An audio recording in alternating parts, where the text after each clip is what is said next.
ஒரு சைடு பாத்தீங்கன்னா election battle, இன்னொரு சைடு பாத்தீங்கன்னா குளோபல் வார். எக்கனாமி வந்து ஷேக் ஆயிட்டு இருக்கு. ஸ்டாக் மார்க்கெட் பாத்தீங்கன்னா வாலட்டைலா போகுது. இதுக்கு நடுவுல நிறைய பேர் வேலை இழப்ப சந்திக்கிறோம். இந்த இன்ஃபர்மேஷன் வார் ஏற்கனவே தொடங்கிருச்சு. யாருக்கிட்ட இதுல சரியான ஆயுதம் இருக்கோ அவங்க தான் ஜெயிப்பாங்க. ஏஐ வேர்ல்டுல பிரம்மாஸ்திரமா பார்க்கப்படக்கூடிய ஒரு ஆயுதம் தான் கிளாட். நீங்க வேலை செய்றீங்களா? உங்க டீமோட நீங்க கம்பீட் பண்றதுக்கு கிளாடை யூஸ் பண்ணி உங்க வேலையை ஃபாஸ்டாவும் ப்ரெசைஸாவும் செய்ய முடியும். நீங்க ஃப்ரீலான்ஸா இருக்கீங்களா? ஒரு வாரம் டைம் எடுத்துக்கிட்டு கொடுத்த வேலையை இன்னைக்கு 1-2 நாள்ல ரொம்ப அக்யூரேட்டாவும் குவாலிட்டியும் நீங்க டெலிவர் பண்ண முடியும். நீங்க ஒரு பிசினஸ் ரன் பண்றீங்களா? ஒரு பெரிய டீம் பண்ணக்கூடிய வேலையை நீங்க ஏஐ பயன்படுத்தி வெகு ஃபாஸ்டா பண்ண முடியும். உங்க மார்ஜின்ஸை பெட்டர் பண்ண முடியும். இது ஜஸ்ட் ஒரு ஏஐ டூல் மட்டும் கிடையாது.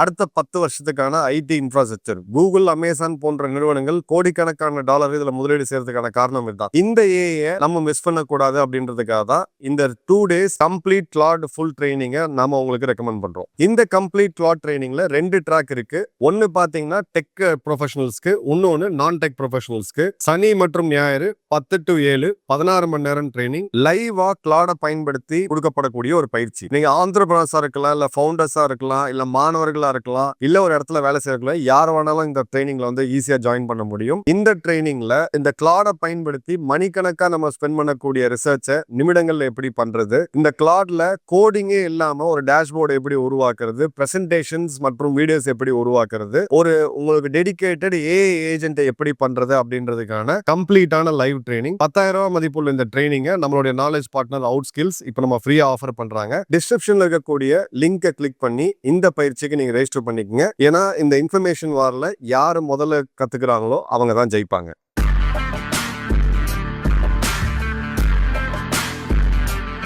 வணக்கம் ஜெயஹிந்த். Durandhar 3 is back. முக்கியமான ஒரு தலையை தட்டி தூக்கியிருக்காங்க நம்மளுடைய துரந்தர்கள். அது யாரு அப்படின்னு பார்த்தீங்கன்னா ஹுசைன் அசீம். ஹுசைன் அசீம் யாரு அப்படின்னா PMML உடைய பஞ்சாப் பிரசிடென்ட் சௌத்ரி முகமது சர்வாரோடைய பையன். PMML எது? LET லஷ்கர் இ தொய்பாவுடைய ஒரு political front. Lashkar e தொய்பாவுடைய deputy சீஃபாக இருந்த சைஃபுல்லா கசூரி, இந்தியாவுடைய மோஸ்ட் வாண்டடான ஒரு ஆள். அவனும் இவனும் ரொம்ப நெருங்கிய தொடர்பில் இருந்தவங்க. இந்த புகைப்படங்களை நீங்கள் பார்க்கலாம். நம்மளுடைய ஓசன் டீம் இதை ரிசர்ச் பண்ணி எடுத்திருக்காங்க. ஹம்சா அமீர் ஹம்சான்னு சொல்லக்கூடிய ஹம்சா அமீர், இவனும் சைஃபுல்லா கசூரியும் சேர்ந்து இவன் கூட ஒரு மிக முக்கியமான தொடர்பில் இருந்திருக்காங்க அப்படின்றத பார்க்குறோம். அதே மாதிரி பாகிஸ்தானுடைய லீடிங் பொலிட்டீஷியன்ஸ் மற்றும் ISIயோடைய முக்கியமான தளபதிகளோட நேரடி ஒரு கான்டாக்ட்ல இருந்த ஒரு ஆள். ஸோ இப்போ PMMLோடைய பிரசிடென்ட் சௌத்ரி முகமது சர்வாரோடைய பையன் ஹுசைன் அசீம் எப்படி தூக்கப்பட்டான் அப்படின்றதுல இங்கே வந்து ஒரு கள்ள மௌனம் சாதிக்கிறாங்க பாகிஸ்தான். அவங்களுடைய அந்த மிலிட்ரி பொலிட்டிக்கல் எக்கோசிஸ்டம்ல மிக முக்கியமான ஒரு ஆள் அப்படின்றத பார்க்குறோம். கொஞ்ச நாளைக்கு முன்னாடி யாரோ மர்ம நபர்கள் திடீர்னு வந்து இவனை ஒரு ரோடு ஆக்சிடென்ட்ல வண்டி இடிச்சுட்டு நிற்காம போறாங்க. அதன் பிறகு இவனை தூக்கிட்டு போய் அங்கே இருக்கக்கூடிய ஹாஸ்பிட்டலில் அட்மிட் பண்ணுறாங்க அப்படின்றத பார்க்குறோம். ICUல சிகிச்சையில் இருக்கான். இவனுடைய குடும்பம் எல்லாம் ஒரு பெரிய கார்டன் போட்டு போலீஸ் காவல்லாம் வச்சுருந்தாங்க. பட் ஹாஸ்பிட்டலுக்குள்ளேயே ஏதோ ஒரு சதி வேலை நடந்துருச்சு, யாரோ ஆக்சிஜன் மாஸ்கை பிடிங்கி விட்டாங்க, இல்லை ஆக்சிஜன் டியூமை பிடிங்கி விட்டாங்க அப்படின்னு சொல்லிட்டு வருது. But end of the day good returns, இவன் இப்போ உயிரோடு இல்லை. இவன் ரோடு ஆக்சிடென்ட்ல தப்பிச்சு ஹாஸ்பிட்டல் பெட்ல கம்ஃபர்டபுளா ஒரு ஏசியில போகணும்னு சொல்லி அவனுக்கு ஏதோ ஒரு விதி இருந்திருக்கு, அப்படிதான் போயிருக்கான் அப்படின்றத பார்க்குறோம். இப்போ இந்த ரோடு ஆக்சிடென்ட்டை இவங்க பாகிஸ்தானுடைய போலீஸ் வந்து அடக்கி வாசிக்கிறாங்க. ஏதோ ஒரு இயற்கையாக நடந்த ஒரு ரோடு ஆக்சிடென்ட் மாதிரி ஹிட் அண்ட் ரன் மாதிரி ஒரு கேஸ் வந்து ஃபைல் பண்ணப்பட்டிருக்கு. இப்போ இவரோட மிக முக்கியமானது பஞ்சாப் பிரசிடென்ட் ஆஃப் LET, அதாவது ஒரு பொலிட்டிக்கல் ஃப்ரண்ட் PMMLோடைய தலைவரோட பையன் அப்படின்ற போது இதுநாள் வரை பயங்கரவாதிகள் இதில், அதாவது பயங்கரவாத அமைப்புகளில் நேரடியாக இருந்தவங்க ஒரு பக்கம் தூக்கப்பட்டு இருக்கும்போது முதல் முறையா பொலிட்டிக்கலா இந்த பொலிட்டிக்கல் மிலிட்ரி ஃப்ரண்ட்ல இருந்த ஒரு ஆர்ல இப்ப தட்டி தூக்கி இருக்கிறாங்க நம்மளுடைய மர்ம நபர்கள். அவனை வந்து பாத்தீங்கன்னா சௌத்ரி முகமது சர்வார் பெரிய அளவுக்கு பப்ளிக் ஃபேஸ் கிடையாது, ஆனா ஒரு ப்ராவின்ஷியல் லெவல்ல ஒரு மிக முக்கியமான லீடர் அப்படின்றத பாக்குறோம். ஸோ இதுக்கு லீடிங் அந்த ரோடு ஆக்சிடென்ட்ல என்ன நடந்துச்சு அப்படின்னா, ஒரு நான் காம்பேட் நேச்சர், மர்ம நபர்கள் ஜென்ரலா போயிட்டு துப்பாக்கி எடுத்துட்டு போயிட்டு பைக்ல போய் கார்ல இருக்கவங்களை சுடுவாங்க, அந்த மாதிரியான நிகழ்வெல்லாம் எதுவுமே நடக்கல. ஒரு சிவியர் ஆக்சிடென்ட், அந்த ஆக்சிடென்ட்டோட டீட்டெயிலுமே இவங்க கொஞ்சம் அடக்கி வாசிக்கிறாங்க. ஆக்சிடென்ட் நடந்த பிறகு ஏதோ ஒரு நாய் அடிபட்டிருக்கு அப்படின்னு சொல்லிட்டு அங்கே இருக்கக்கூடியவங்க போய் எவாக்குவேட் பண்ணி ஹாஸ்பிட்டலில் ஆம்புலன்ஸை கூப்பிட்டு அனுப்பிச்சிக்கிறாங்க. கிரிட்டிக்கல் கண்டிஷன் ஐசியூவில், அதன் பிறகு ஒரு எவென்ச்சுவலாக மரணம் அப்படின்ற மாதிரி இருக்குது. ஆனால் உள்ளே வரக்கூடிய இன்னொரு செய்தி என்னென்னா, இவன் ரிக்கவர் ஆகிட்டு இருந்தான், நடுவில் ஏதோ ஒரு வேலையில் யாரோ டாக்டர் பண்ணாங்க நர்ஸ் பண்ணாங்களா தெரியலன்னு சொல்லிட்டு இவனுங்க வந்து சமூக ஊடகங்களில் இஷ்டத்துக்கு ஃபயர் விட்டுட்டு இருக்காங்க. பட் ஏதோ ஒரு வகையில் இவனை போட்டு தள்ளியிருக்காங்க அப்படின்றத பார்க்குறோம். இப்போ இந்த இன்ஃபர்மேஷன் இது எல்லாமே பப்ளிக் ரிப்போர்ட்டிங் எல்லாமே ஓப்பன் சோர்ஸ் இன்டெலிஜென்ஸில் வரக்கூடிய இந்த செய்திகளை வச்சு தான் நம்ம கன்ஃபார்ம் பண்ணுறோம். ஏன்னா இந்த மிலிட்ரி ரீதியாக ரொம்ப ரொம்ப சென்சிட்டிவான ஒரு ஆள். ஹாஸ்பிட்டல்லேருந்து டீட்டெயில் ஸ்டேட்மெண்ட் எதுவும் வரலை, அங்கே இருக்கக்கூடிய காவல்துறையுமே எந்த விதமான ஸ்டேட்மெண்ட்டும் கொடுக்கல அப்படின்றத பார்க்குறோம். ஸோ இதனால இந்தியாவுக்கு என்ன பயன் அப்படின்னு எடுத்தீங்கன்னா, இவன் ஒரு ஆப்ரேஷனல் ஆள் கிடையாது, ஆனால் லஷ்கர் லிங்க்ல அந்த எக்கோசிஸ்டம்ல ஒரு மிக முக்கியமான ஆள். ரெண்டாவது,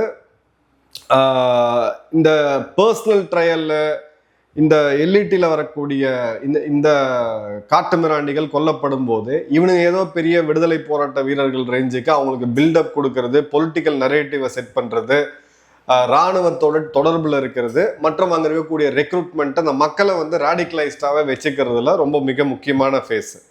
அதே மாதிரி பார்த்தீங்க அப்படின்னா இவங்களுடைய தலைமைக்கு ரொம்ப லாயலாக இருந்த ஒரு ஆள் அப்படின்றத பார்க்குறோம்.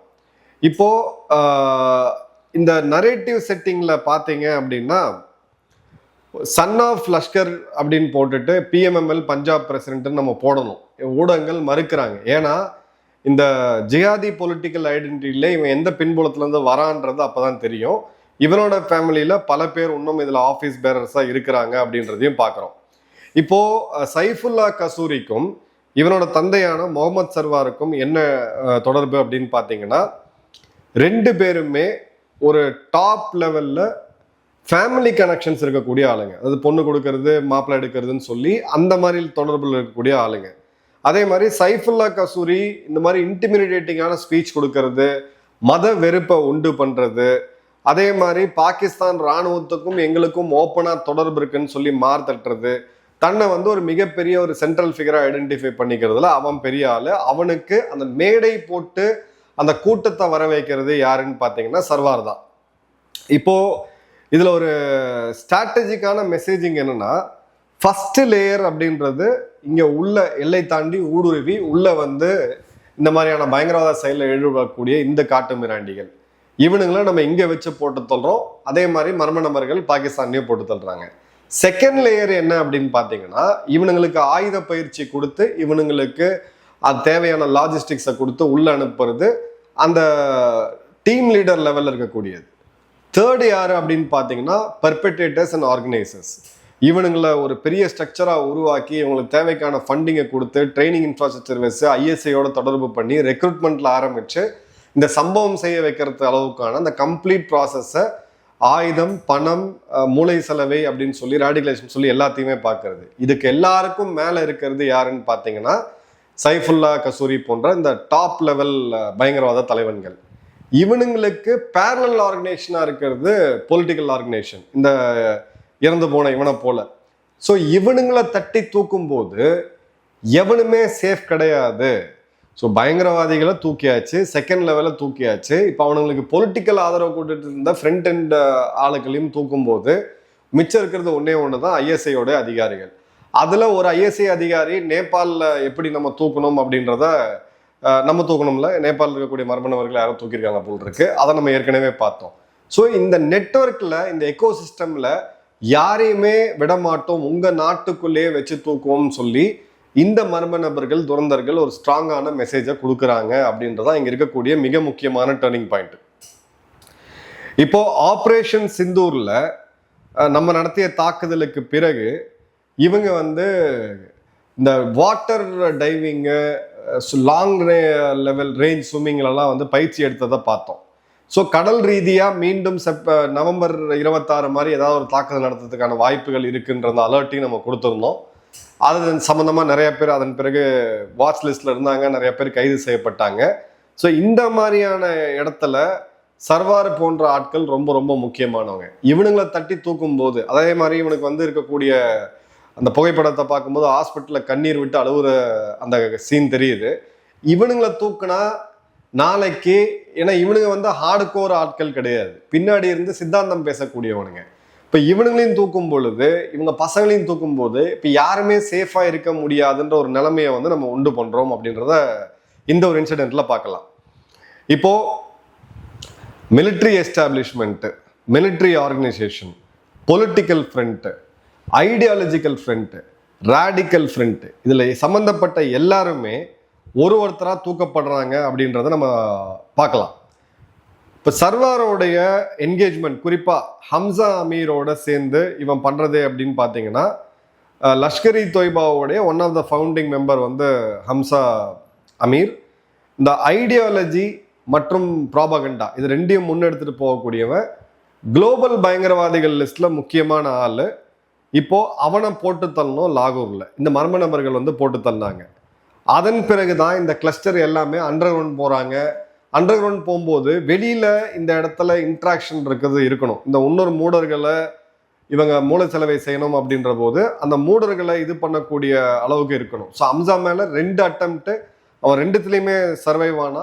ஒரு முறை அன்ஐடென்டிஃபைட் கன்மேன் வந்து அவனை தூக்குறாங்க லாகூர்ல. அதன் பிறகு இன்னொரு முறை நடக்குது ஒரு அட்டெம்ப்ட். பட் 2த்துலையுமே இது பண்ணாலும் இவங்க யாருமே சேஃபா இல்லாத ஒரு நிலைமைக்கு வருது. ஸோ இவனுங்க எல்லாருமே அண்டர் கிரவுண்ட் போறானுங்க. சர்ஃபேஸ் லெவல்ல இந்த அன்வர் போன்ற பொலிட்டிக்கல் ஃபேஸை வச்சு இவங்களோட வேலையை கண்டினியூ பண்ணும் பொழுது இது ஒரு மிகப்பெரிய ஒரு ஹிட்டை கொடுக்குது. அதே மாதிரி தலா சயீத் எல்இடியோடைய ஹஃபீஸ் சயீதோடைய மகன், அவனுக்கும் ஒரு அட்டெம்ப்ட் இருக்கிறத நம்ம பார்க்குறோம். ஸோ இப்போ டாப் லெவல் ஆட்களை மர்ம நபர்கள் குறி வைக்கலாங்க.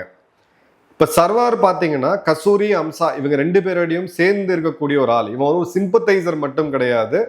ஸோ இதோடைய ஸ்ட்ரக்சர் எப்படி வருது அப்படின்னு பார்த்தீங்கன்னா, இவங்கெல்லாம் டாப் லெவல் இருக்கக்கூடிய ஆட்கள். ஆப்ரேஷனல் லெவல் இதுக்கு உண்டான தாக்குதலை ஸ்ட்ராட்டஜை பண்றது கசூரி.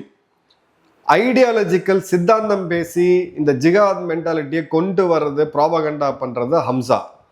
இதோடைய பொலிட்டிக்கல் ஃபேஸு, இவனுங்களுக்கும் ஆட்சி அதிகாரத்தில் ஒரு இருக்கணும்னு சொல்லி அரசியல்வாதிகளை மேனேஜ் பண்றது, பாகிஸ்தான் ராணுவத்தை மேனேஜ் பண்றது சர்வார். சர்வாரோடைய மகனை தான் இப்போ மர்ம நபர்கள் தூக்கி இருக்கிறாங்க அப்படின்றத பார்க்குறோம். இப்போ இந்த 3 பேர் இது ஏன் இவ்வளோ சீரியஸாக இவங்க பார்க்குறாங்க, அதே மாதிரி இதை ஒரு தோல்வியாக ஒப்புக்கொள்ளாம இவங்க போட்டு தள்ளினாங்க அப்படின்றதுல நடந்தது பஞ்சாப்ல. இதுல இன்னும் நிறைய முன்னாள் ராணுவ அதிகாரிகள், இவங்களோட ஐஎஸ்ஐ நெட்வொர்க்கு, அங்க இருக்கக்கூடிய எலைட் லிஸ்ட்ல இருக்கக்கூடிய ஆட்கள் எல்லாமே இருக்காங்க. இந்த பஞ்சாபி பாகிஸ்தானி எலைட்ஸ்ன்னு சொல்லக்கூடிய அந்த லீகில் இருக்கக்கூடிய ஆளுங்களை தூக்கியிருக்கோம். ஸோ சிறு லெவல் ஆளுங்களை தூக்குறது வேற, இவங்களை போய் கை வைக்கிறது வேற. ஸோ நம்ம இந்த மெசேஜ் என்ன சொல்ல வரோம், இப்போ இந்த துரந்தர் ஆப்ரேஷன்ஸ் எல்லாமே பாகிஸ்தானுடைய இந்த பழமைவாத பயங்கரவாதத்துக்கு ஒரு மெசேஜை கொடுக்குது. அதாவது ப்ரீஎம்டிவ் பனிஷ்மெண்ட் அப்படின்றது, நீ தவறு செய்யறதுக்கு முன்னாடி நீ தவறு செய்ய யோசிச்சாலே நாங்கள் உங்களை தண்டிப்போம். ஸோ ஒரு 5 வருடத்துக்கு முன்னாடி நிலைமை எப்படி இருந்ததுன்னா, எல்லை தாண்டி பயங்கரவாதம் உள்ள வரும்போது நம்ம ராணுவம் டீல் பண்ணுவாங்க, ஏடிஎஸ் போன்ற ஸ்பெஷல் ஃபோர்ஸஸ் அமைப்புகள் எல்லாமே டீல் பண்ணுவாங்க. ஆனால் இப்போ அதுக்கு அந்த உள்ள வரக்கூடிய ஆட்களுக்கு பின்னாடி இருக்கக்கூடிய இந்த 4 லெவல் ஆஃப் பீப்புள் எல்லாருமே பாகிஸ்தான்ல கராச்சி, இஸ்லாமாபாத்ல, லாகூர்ல ஓப்பனா எந்த விதமான பிரச்சனையும் இல்லாம பயமும் இல்லாம சுத்தி தெரிஞ்சிட்டு இருந்தாங்க. இப்ப அந்த இடத்த தான் இந்த மர்ம நபர்கள் குறிப்பிட்டு தாக்குறாங்க. நீ எந்த இடத்துலையுமே நிம்மதியா இருக்க முடியாது, உன்னோட ஆப்ரேஷனல் விங்கியும் எங்களால கை வைக்க முடியும், உன்னுடைய அந்த ப்ராபகண்டா விங்கியும் எங்களால கை வைக்க முடியும். இதனால் வரை இந்த பொலிட்டிக்கல் ஃபேஸை கை வைக்கலன்னா அதையும் நாங்க கை வைப்போம். இன்னும் வெகு விரைவில் இந்த ட்ரெண்ட் அப்படியே போச்சுன்னா ஐஎஸ்ஐல இருக்கக்கூடிய சில முக்கியமான அந்த யூனிஃபார்ம் போட்ட ஆட்கள் இருக்காங்க பாத்தீங்களா, ஜிகாதிகள், இவனுங்களையும் கை வைக்கிறதுக்கான எல்லைக்கு நிச்சயமா மர்ம நபர்கள் போக தான் போறாங்க. துரந்தரோடைய இன்னொரு பாட்டை டைரக்டர் எடுக்க வேண்டிய சூழ்நிலை வரும்னு நினைக்கிறேன். உங்க கமெண்ட்ஸை கமெண்ட் பாக்ஸ்ல போடுங்க. நன்றி, வணக்கம், ஜெய்ஹிந்த்.